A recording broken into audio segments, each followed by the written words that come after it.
been in real estate since 2006, been investing.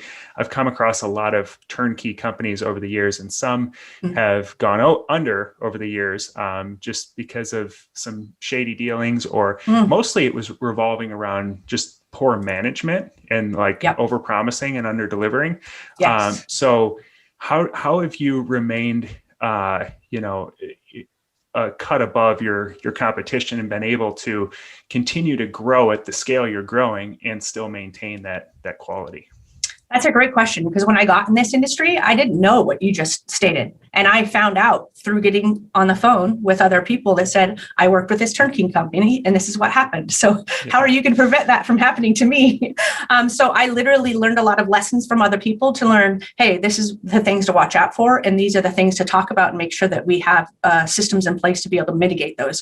I will say, transparently, we've made mistakes. And as we make mistakes, the reason that we've grown the way we have is because if you're a business owner and you're in it for the long term, then your reputation means everything to you. Your clients mean everything to you. And as long as you put that first, then you figure it out. So if something happens, you're like, well, crud, let's fix it. That's totally and 100% my fault. I literally just paid a local investor. We're managing his property. The ball got dropped on his property.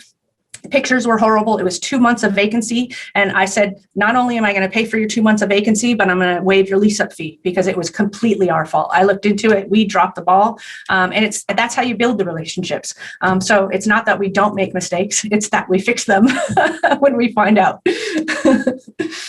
Yeah, that's a great point. Yeah. And the management is so hard. It's like, because you're dealing with people. And so, you're going to obviously do as much as you possibly can, but tenants are unpredictable. So, you can't promise that there's never going to be issues. But that's a good point. I think that's a good way. Intent matters, I think, a lot.